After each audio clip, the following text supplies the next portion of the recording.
মানে এরা কারা? আজকে ক্ষুদিরামের তো জন্মই হতো না যদি না মাস্টারদা সূর্য সেনের মতো মানুষ আসতেন সামনে। তারা ইন্সপায়ার কোথা থেকে? নেতাজি ক্ষুদিরাম বসু ইন্সপায়ার কোথা থেকে? এনাদের দেখেই।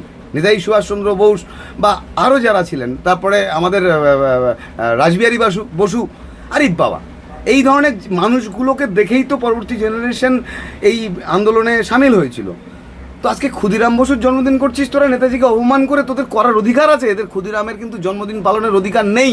এরা হারিয়েছে, রাষ্ট্র এটা এদেরকে বলছে না, কারণ এরা ক্ষমতায় আছে। তাই ক্ষমতা দিয়ে কিন্তু সব হয় না। এটা ভারতবর্ষ, এখানে গণতন্ত্র আছে, এখানে একটা কনস্টিটিউশন আছে। এটা ভুলে গেলে হবে না, এটাকে মাথা রাখতে হবে। আজকে তোমাকে প্রশ্রয় দিচ্ছে মানুষ, কাল কিন্তু তোমাকে প্রশ্রয় দেবে না। তোমাকে ওই ক্ষুদিরামের মূর্তির পাশে যেতে দেবে না, কারণ তুমি যখন নেতাজিকে অপমান করে ক্ষুদিরামকে মালা পরাচ্ছ, মানে তুমি ক্ষুদিরামকেও অপমান করছো, ভারতীয় স্বাধীনতা সংগ্রামকে অপমান করছো। তো তোমাদেরকে এই রাজ্যে অন্তত জায়গা নেই। ইতিহাসে আজকে আমার প্রথম প্রশ্ন হচ্ছে যে সুপ্রিম কোর্টের প্রধান বিচারপতির কাছে একটি মামলা চলছিল এবং সেই মামলা চলাকালীন প্রধান বিচারপতি বলছেন যে দেশের যারা স্বাধীনতা এনে দিয়েছিল তারা গুলি খেয়েছিল, আপনাদের তো ডিম ছুটছে, তো একটু ডিম সহ্য করতে পারছেন না। মহুয়া মৈত্রের একটি মামলাতে এই ধরনের বক্তব্য রেখেছেন প্রধান বিচারপতি, কি বলবেন? প্রধান বিচারপতির এই বক্তব্যে কিন্তু খুবই পরিষ্কার, ভারতকে আবার স্বাধীনতা সংগ্রামীদের মতো করেই লড়াইটা করতে হবে। এই রাষ্ট্রকে, এই দেশকে, এই রাজ্যকে এই সন্ত্রাসীদের থেকে মুক্ত করতে, সেটারই কিন্তু ইঙ্গিত মনে হয় উনি দিলেন। রেখা পাত্রকে নিয়ে একটা বিতর্ক উঠেছে যে সত্যি কথা উনি এত টাকা পাচ্ছেন কোথা থেকে, এবং একটা বাংলো বাড়ি যেখানে প্রায় 70,000 টাকা, কেউ বলছে 70 লাখ টাকা ভাড়া, মানে এইগুলো উনি কোথা থেকে দিতেন এতদিন? এটা তো খুব সিম্পল ব্যাপার। আপনারা দেখেননি, ধরুন কেউ দেশ ভ্রমণে বেরিয়ে গেল, কিচ্ছু নেই, গরিব মানুষ দেশ ভ্রমণে বেরিয়ে গেল, দেখবেন সারা মানুষ সাহায্য করতে করতে সেই একদিন বড়লোক হয়ে যায়। কেউ দেখবেন হেঁটে তারকেশ্বর যাচ্ছে, তারকেশ্বর পৌঁছতে পৌঁছতে সে বড় হয়ে যায়। তো রেখাপাত্রও তো দেশের কাজে লেগেছিলেন, তো দেশের সেবায় লেগেছে, আস্তে আস্তে বড় হয়ে যাচ্ছে। সিস্টেমটা একই, দেশের সেবা করলেই বড় হয়ে যাওয়া যাবে। তো এখন দিতে পারছেন না কেন? এখন দিতে পারছেন না বলতে উনি ঠিক দিতে চাইছেন না। বাড়িটাও তো দেশের কাজে ব্যবহৃত হচ্ছে, তা দেশের কাজে ব্যবহৃত কোনো জিনিসে উনি কেন টাকা দেবেন? উনি তো এটাই বুঝতে পারছেন না আসলে, এইটাও তো উনি বলতে পারছেন না। তা আসল ব্যাপারটা হচ্ছে উনি যেটা করছেন সবই তো রাষ্ট্রের জন্যে, দেশের জন্যে। তো দেশের জন্যে ওই মহারাজ একটা বাড়ি ছেড়ে দিতে পারছে না।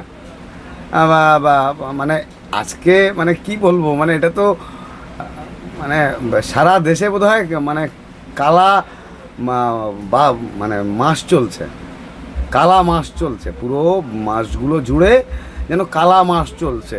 বলুন তো, এই দলটা জেতা থেকে আজ পর্যন্ত মানুষ সুস্থ আছে? একটা মানুষ সুস্থ নেই। না যারা সরকার পক্ষে আছে তারা সুস্থ আছে, না যারা সাধারণ জনগণ তারা সুস্থ আছে, না ভালো তৃণমূল সুস্থ আছে, না খারাপ তৃণমূল সুস্থ আছে, না বিরোধীরা সুস্থ আছে, না যারা ক্ষমতা ভোগ করতে এসছিল এতদিন ধরে স্বপ্ন ধরে তারাও ভালো নেই। কেউ ভালো নেই। আসলে প্রত্যেকটা মানুষকে একটা হ্যাজার্ডের মধ্যে ঢুকিয়ে দেওয়া হয়েছে। তো এটা চলবে। এই জায়গায় দাঁড়িয়ে ওই রেখাপাত্রটা উনি দেখছেন না, উনি কথা বলতে পারছেন না। তো উনি তো বুঝতে পারছেন না কি বলবেন কি বলবেন না। দল বলেছে ওই বাড়িটা নিয়ে নাও। আজকে যদি ওই মহারাজ ওই বাড়িটা না দিত, আজকে যদি ওই বাড়িটা রেখাপাত্র অন্য কাউকে দিয়ে রাখতেন, তাহলে কি হতো? এতক্ষণ তো বাড়িটা ওনার থেকে নিয়ে নেওয়া হয়ে যেত।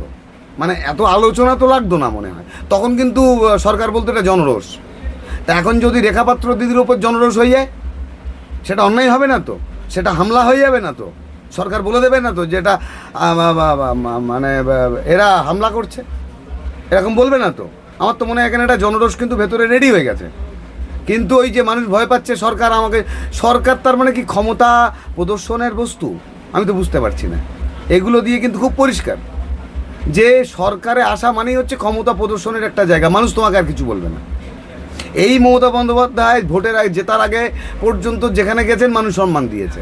ঠিক একই জিনিস শুভেন্দু অধিকারী যেখানে যাচ্ছেন মানুষ নাকি বিরাট সম্মান দিচ্ছে। এখন কালকে শুভেন্দু অধিকারী হারিয়ে যাক, মমতা বন্দ্যোপাধ্যায় একই ঘটনা ঘটবে। আজকে রেখাপাত্র যদি উনি আজকে বিজেপির বিধায়ক না হয় অন্য জায়গার বিধায়িকা হতেন, তাহলে কিন্তু জনরোষ এতক্ষণ হয়ে যেত। তো বিষয় এইরকমই। এগুলো আর কী বলবো, মানে এগুলো সব তো মানুষ বুঝতে পারছে না। বলছি একটা জিনিস, যে অভিষেক ব্যানার্জিকে এত কিছু করা হলো, মানে এত সিআইডি, ইডি, সিবিআই সব কিছু করলো, বারবার করে কোর্টে মামলা হলো, তারপরেও অভিষেক ব্যানার্জি চলে যাচ্ছে কোথায় বিদেশে তার চোখের পরীক্ষার জন্য, চোখ দেখাবার জন্য। এবং বিজেপি যারা, তারা বলছে 25টা ব্যাগ নিয়ে যাচ্ছে। তো এই 25টা ব্যাগের বিষয়টা কি যদি একটু বলেন। এইটা আপনাকে একটু পিছিয়ে যেতে হবে। একজন কাকু ধরা পড়েছিলেন, ওই কাকু বলেছিলেন আমার স্যারকে কেউ কখনো ধরতে পারবে না। জানেন কি এটা? হ্যাঁ, হ্যাঁ। এটা সবার মনে আছে। হ্যাঁ, কালীঘাটে কাকু। কালীঘাটের কাকু বলেছিলেন আমার স্যারকে কেউ কোনোদিন ধরতে পারবে না। কতটা সত্য? উনি কোনো মিথ্যা কথা বলেননি। তো ওই যে বিজেপি বিধায়করা মানুষকে ব্যাগের পিছনে ফেলে দিয়েছে, মানুষকে ওই দিকে কনভার্ট করার চেষ্টা করছে, অভিষেক ব্যানার্জির ব্যাগের দিকে, ওনারাও কিন্তু এই ব্যাপারটা জানেন। তো সবাই জানে অভিষেক ধরা পড়া বা এই ব্যাপারটা হবে না, ওটা সম্ভব না। তো মানুষকে কি করে ব্যস্ত রাখা যাবে? অভিষেকের ব্যাগ কটা দেখো, মানে যেটা কোনো যুক্তি নেই। মানে অ্যাকচুয়ালি তো এই বিজেপি দলটার অ্যাকচুয়ালি কোনো এজেন্ডা নেই। রাষ্ট্র উন্নয়ন বলুন, পরিকাঠামোগত উন্নয়নের কথা বলুন, ইকোনমিক্যাল উন্নয়নের কথা বলুন, মানে অর্থনৈতিক উন্নয়ন বলুন, যাই বলুন না কেন, এরা কিন্তু উন্নয়নের ধারে পাশ দিয়ে যায় না, এরা কোনো সমাজ সংগঠনের ধারে পাশ দিয়ে যায় না। এদের কিন্তু মূল লক্ষ্য হলো দেশকে ধর্মের ভিত্তিতে ইলেকশন করানো, এবং এই ইলেকশনের হিসেবটা ওরা খুব ভালো বোঝে। আর মানুষ সেগুলোতে যদি সাঁই দেয় তাহলে ওরা জিতবে, আর মানুষ যদি এটা একবার ধরে ফেলে ওরা কিন্তু একটাও ভোট পাবে না। তো ফলে বিজেপি কারুর ব্যাগ দেখছে কি দেখছে আপনি ভালো করে দেখুন। ইদানিংকালে আমি দেখেছি এই দিলীপ ঘোষ বাবুর কথাবার্তার ধরন পাল্টে গেছে, এবং প্রতিদিনই চেঞ্জ হয়ে যাচ্ছে। মানে একদিন খুব জোর গলায় বলছে কাউকে চোর, পরের দিন যখন তার নেতা তাকে নিয়ে নিচ্ছে আরেক রকম গলায় বলছে। মানে এদের কিন্তু প্রতিদিন নিজেরাই চেঞ্জেবল, এরা নিজেরাও জানেন আমি কোন পজিশনে আছি, এবং নিজের পজিশন ধরে রাখা নিয়েও একটা লড়াই। তো এইরকম একটা ডামাডোলের অবস্থায় আমার রাজ্যটা জুড়ে, দেশটা জুড়ে এই 4 মাসে যা ক্ষতি হয়েছে, এই ক্ষতি পোড়ানো অসম্ভব, এই ক্ষতি পোড়ানো অসম্ভব। এই রাজ্যের মানসিক, অর্থনৈতিক এবং সামাজিক সমস্ত দিক থেকে যে বিরাট ক্ষতি এই 4 মাসে হলো, তা পোড়াতে বহু সময় লাগবে মানুষকে, এবং মানুষকেই বিপ্লব করে ফেরাতে হবে। সেই জন্যেই আপনার ওই সুপ্রিম কোর্টের প্রধান বিচারপতি হয়তো বলেছেন যে বিপ্লবীরা তো স্বাধীনতার জন্য গুলি খেয়েছেন, তো আপনারা ডিম খাবেন। তো এই ডিম খেয়ে এই লড়াই কিন্তু জিততে হবে, এবং ডিম দিয়ে মানে আপনাকে ডিম খেতে হবে এই রাষ্ট্র স্বাধীন করতে গেলে। তো আপনাকে লাগতে হবে, কারণ দেশদ্রোহীরাই ডিম মারছে, এটা কিন্তু প্রমাণিত। এবার আমার যেটা গুরুত্বপূর্ণ প্রশ্ন সেটা হচ্ছে যে নেতাজি সুভাষচন্দ্র বসুকে নিয়ে আমরা প্রথম নিউজ করেছিলাম, এবং নেতাজি সুভাষচন্দ্র বসুকে নিয়ে লাগাতার কন্টিনিউয়াসলি তার বিরুদ্ধে নানান রকমের মন্তব্য করছে, এবং সেটা কিন্তু একেবারে চিহ্নিত বিজেপির সাংসদ এবং বিজেপি রাজ্যসভার সভাপতি শ্রমিক ভট্টাচার্য। আমরা দেখলাম প্রেস মিট করেছে বিজেপির যিনি মুখপাত্র আছেন রাজ্যের, তিনি বলছেন যে যারা বলেছেন এটাকে আমরা কন্ডেম করছি, এটা কোনোভাবেই পার্টি গ্রহণ করছে না, পার্টি মেনে নিচ্ছে না। তাহলে প্রশ্ন হচ্ছে যে শ্রমিক ভট্টাচার্য যে বললেন, অনন্ত মহারাজ যে বললেন, তাদের বিরুদ্ধে কী হবে? তিনি সিপিএম কবে বলেছে তেজর কুকুর বলে বা আদার্স যে সমস্ত ভাষা প্রয়োগ করেছিল, তারা তাদের ক্ষমাও চেয়েছিল প্রকাশ্যে। কিন্তু এই মুহূর্তে আমরা দেখলাম একমাত্র বিধানসভায় নিন্দা প্রস্তাবের জন্য একেবারে আবেদন করলেন, তিনি হচ্ছেন নওশাদ সিদ্দিকী। না শুভেন্দু অধিকারী, না শ্রমিক ভট্টাচার্য, বা না বিজেপির কোনো বিধায়ক, না অন্য কেউ। কেন করছেন না? দেখুন, এটা খুব পরিষ্কার। আজকে ওয়েস্ট বেঙ্গলে আমাদের চোখের সামনে যতজন রাজনীতিবিদ আছেন তার মধ্যে অন্যতম বিধায়ক কিন্তু নওশাদ সিদ্দিকী। এটা বারবার প্রমাণিত হয়েছে। তার আচরণ, তার ভাষা, তার ব্যবহার, তার কার্যকলাপের যে পদ্ধতি, কার্যকরণ যে স্টাইল, তার প্রতিবাদের যে স্টাইল, সেটা দিয়ে বারবার প্রমাণিত হয়েছে তিনি একদম অন্য রকম একজন বিধায়ক। এটা হচ্ছে প্রথম ব্যাপার। তো ওই রকম একটা মানুষের কাছ থেকেই এটা আশা করা যায়। উনি এটাকে সহ্য করতে করতে একটা সীমায় পৌঁছিয়ে উনি নিন্দা প্রস্তাবটা এনেছেন। উনি বাদে বাকি যারা আছেন তারা এটাকে নিন্দা বলে ভাবেনি, তাই। আর এটা খুব বড় ব্যাপার, এটা আমাদের খুব লজ্জার ব্যাপার। আমরা বিধানসভায় এখন যাদেরকে বিধায়ক হিসেবে পাঠাই তারা অ্যাকচুয়ালি ম্যাক্সিমাম অংশটা ওখানে যাওয়ার যোগ্যতাই তাদের নেই। তো তারা এগুলোর মর্ম তো বুঝবেনই না, তো তারা এটা বলবেন কেন? তারা কোনো দল থেকে একটা টিকিট তাকে দেওয়া হয়েছে, সেই দলের সেই এজেন্ডাতে সেই জিতেছে, সে জেতার ব্যাপারটাও বোঝে না, হারার ব্যাপারটাও বোঝে না, বিধানসভার ব্যাপারটাও বোঝেন না। তো যে দাদা বা যে স্যার তাকে টিকিট দিয়ে জিতিয়ে বিধানসভায় আসতে বলেছে, সে সেখানে এসে বসে আছে। তারা কোনো কথা বলবেও না, তারা কোনো অ্যাক্টিভিটি করবে না। তার দল যদি তাকে প্রতিবাদ আন্দোলন করতে বলে সেগুলোই করবে। নেতাজি কে সে তো নিজেই ভালো করে জানে না। হয়তো সে বিধায়িকা বা বিধায়ক হয়েছেন, কিন্তু সে নেতাজি সম্বন্ধে তো জানে না। তো ফলে ইন্ডিয়ান ন্যাশনাল আর্মি কি, এগুলো তো তারা জানে না। তো ফলে এগুলো নিয়ে তো তারা ভাববেও না। তো আমরা একদম সঠিক ব্যক্তির কাছ থেকেই এই প্রস্তাব পেয়েছি, যিনি এই মর্ম বোঝেন। এটা প্রমাণিত হলো যে ওই মানুষগুলোর মধ্যে উনি সেইটা বোঝেন। এটা প্রথম ব্যাপার। সেকেন্ড ব্যাপার হলো, এই যে খারাপ কথা বললেন, এই বিষয়টা হচ্ছে দিল্লিতে আপনারা দেখলেন যন্তর মন্তরে কী হলো। বিজেপির স্টাইলই হলো ওরা দেখে যে কতক্ষণ বা কত দূর এরা বাড়ছে। আপনি জানেন কি না জানি না, এর মধ্যে কিন্তু রিসেন্ট কয়েকটা পৌরসভার পৌরপিতা অবসান হয়েছে, মানে রিজাইন দিয়েছেন। পঞ্চায়েতের প্রধান রিজাইন দিয়েছে, ওদেরই, সব ওদেরই। পঞ্চায়েত প্রধান রিজাইন, পদ থেকে বের করে দেওয়া, এসব নানা ঘটনা বিজেপির মধ্যেই 4 মাসে কিন্তু ঘটে গেছে। তো ওরা দেখে যে আমার যারা অসভ্যতা করছে তাদের অসভ্যতাটা মানুষ কতক্ষণ নিচ্ছে আর তাদের বিরুদ্ধে প্রতিবাদটা কত দূর যাচ্ছে। এখন বলতে নেই শ্রমিকবাবু আর কবিতা করে কিন্তু কোনো কথা বলছেন না। ওনার সেই কবিতার ধরন, যে একটা ভঙ্গিমা, একটা সাহিত্যের ভঙ্গিমা, সেটা কিন্তু কিছুটা নষ্ট হয়ে গেছে। দেখবেন এখন সাহিত্যের ওই টানটনগুলো আর পাওয়া যাচ্ছে না। ওই উনি বলেছিলেন দূরে কেন এসো না, কি এটা বলেছিলেন, কাছে এসে গেছে, ফলে উনি ফেঁসেও গেছে। উনি অলরেডি ফেঁসে গেছে, এটা উনি বুঝে গেছেন। তো এরকম একটা জায়গায় দাঁড়িয়ে মানুষ যখন আরও জনরোষ প্রকোপ হবে, তখনই দল থেকে হয়তো শনিবার থেকে বসিয়ে দেবে বা অন্য জায়গায় ট্রান্সফার করিয়ে দেবে, ওই পদ থেকে সরিয়ে দেবে। এছাড়া ওদের আর কিছু, ওরা প্রত্যেকবার এটা করবে, একটা করে খারাপ কাজ করবে আর সেটাকে এটা করা হবে। কিন্তু আমার যেটা খুব বলা প্রয়োজন, এটা খুব দেখা দরকার, সামনের দিন এটা ঘটবে, হচ্ছে সাউন্ড। সামনে দুর্গাপুজো আসছে, এটা মাথায় রাখবেন। সামনে দুর্গাপুজোয় আসছে, এটা আমি খুব পরিষ্কারভাবে বলছি। যদি রাস্তায় রাস্তায় লাইন দিয়ে চোঙা বাজে সকাল থেকে সারাদিন, তাহলে কিন্তু দেশ জুড়ে আন্দোলন হবে। এটা আমি একদম পরিষ্কার কণ্ঠে বলছি। এত সাউন্ড নিয়ে যখন সরকারের এত মানে স্ট্রিক্ট ব্যাপার, এই জায়গায় দাঁড়িয়ে দুর্গাপুজোতে যেন মানুষকে অশান্তিতে না পড়তে হয়। সারা দিন মাইক বাজবে, সারা রাত মাইক বাজবে, বিরাট সাউন্ডে মাইক বাজবে, রাস্তা জুড়ে চোং বাজবে। আশা করছি এই সরকার সেদিকে নজর রাখবে, এবং সেটা যদি হয় তাহলে কিন্তু এই সরকারের পতন ওইখান থেকে শুরু হবে। মা বিসর্জন হবে, সঙ্গে সরকারও বিসর্জন হয়ে যাবে। মানুষ কিন্তু বসে থাকবে না, এবং সেটা হিন্দুরাই করবে, একদম বলছি। এই জায়গাটা সরকার, কারণ আমি দেখলাম এই চড়কে এই এই এই শ্রাবণ মাসের গল্পেতে রাস্তায় কি বিচ্ছিরিভাবে মাইক চালাচ্ছে, এবং অনেক জায়গাতে রাত জুড়ে জুড়ে মাইক বাজছে, এবং পুলিশ প্রশাসন সেখানে চুপচাপ আছে। এটা কি হচ্ছেটা কি? এই অসভ্যতাটা বন্ধ করতে হবে। কোনো একটা শ্রেণীকে বন্ধ করলাম আর 3টে শ্রেণী উৎপাত করে যাবে, অসভ্যতা করে যাবে, এটা তো হতে পারে না। সেটা তো সমাজের সিস্টেম নয়। We the people of India, এই শব্দটাকে তো ঠিক রাখতে হবে। তো এই জায়গাটা যেন ঠিক থাকে, আশা করি আমার গভর্নমেন্ট এই জায়গায় খেয়াল রাখবে। খুব তাড়াতাড়ি পুজো আসছে, পুজো প্রায় গায়ের ওপরে।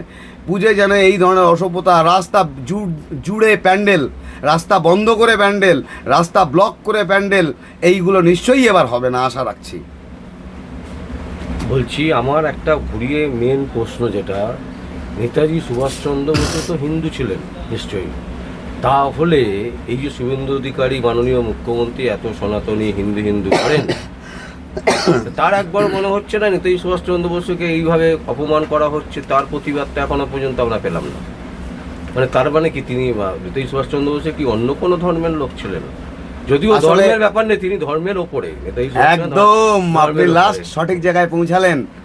নেতাজি সুভাষচন্দ্র বোস, ক্ষুদিরাম বোস, মাস্টারদা সূর্য সেন, প্রফুল্ল চাকি, যত বিপ্লবী আছে, হ্যাঁ, এনারা প্রত্যেকে কিন্তু জাতি ধর্ম বর্ণ নির্বিশেষে অনেক কিছুর ওপরে।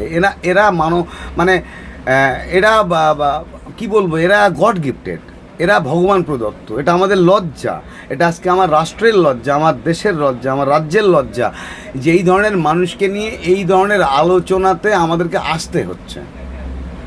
নেতাজি নিয়ে আলোচনা, এবং সেটা ব্যঙ্গাত্মক আলোচনা, মানে সৃষ্টিমূলক আলোচনা নয়, ব্যঙ্গাত্মক আলোচনা। এই নেতাজি সুভাষচন্দ্র নিয়ে ব্যঙ্গাত্মক আলোচনা, বা মহাত্মা গান্ধী নিয়ে ব্যঙ্গাত্মক আলোচনা, মাস্টারদা সূর্য সেন নিয়ে ব্যঙ্গাত্মক আলোচনা, এগুলোর আগে সবার আগে বলা দরকার মানুষকে পড়তে হবে এদেরকে, এবং সঠিকটা পড়তে হবে। তারপরে এদেরকে নিয়ে আপনারা ব্যঙ্গাত্মক আলোচনা করুন বা কোনো কথা বলুন।